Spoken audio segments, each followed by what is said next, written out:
A story of the prodigal son.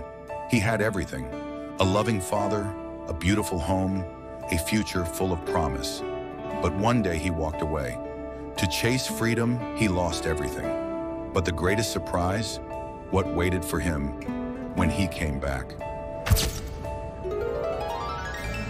This is the story of the prodigal son, a tale of rebellion, regret, and unbelievable grace. Before we continue, make sure you like this video, share and subscribe to my channel for more videos like this.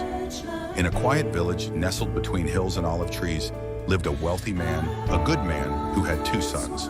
He was known for his wisdom. His land was rich with harvest, his servants many, and his home filled with laughter.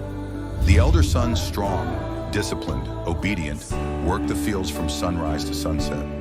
The younger son, he was different, curious, restless.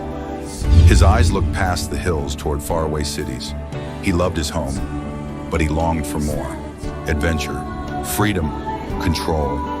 And one morning he made a choice that would change everything. The younger son approached his father, his heart pounding with boldness and pride. "Father," he said, "give me my share of the inheritance." Now the request was like a dagger to the heart. In that culture, to ask for your inheritance early was like saying, "I want your things, not you. I wish you were dead." But the father did not raise his voice. He did not rebuke. With sadness in his eyes, he divided his property. Half went to the elder son, half to the younger. And a few days later, the younger son packed his things, kissed his family goodbye, and walked away. Away from the house, away from his father's love, into the unknown. The road was long, but the city lights were bright. The music was loud, the parties endless, the wine flowed. And the young man, he lived like a king. He bought clothes, camels, jewelry. He gave gifts, made friends, laughed all night. Every desire was met, every whim fulfilled. He was free until the money ran out. And when the coins were gone, so were the friends. The laughter stopped, the music faded. The city that once welcomed him with open arms now turned away with cold indifference. And to make matters worse, a famine struck the land, desperate, hungry, alone. The once proud son now searched for work, any work. The only job he could find?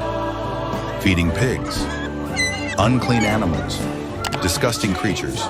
He, a Jewish man, now knee-deep in filth, feeding swine.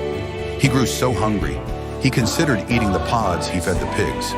But no one gave him anything. No one helped. No one cared.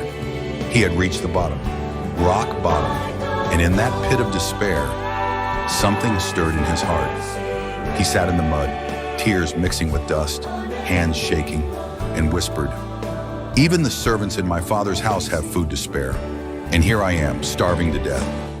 He stood slowly, weak, ashamed, broken, but determined. "I will go home. I will say, 'Father, I have sinned against heaven and against you. I am no longer worthy to be called your son. Make me like one of your hired servants.'"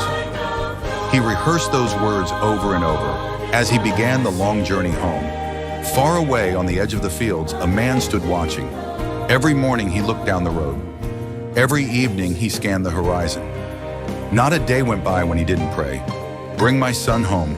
And one day he saw a figure, tired, dirty, limping. And the father ran. He didn't walk. He didn't wait. He ran.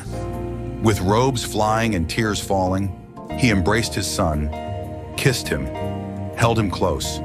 The son fell to his knees.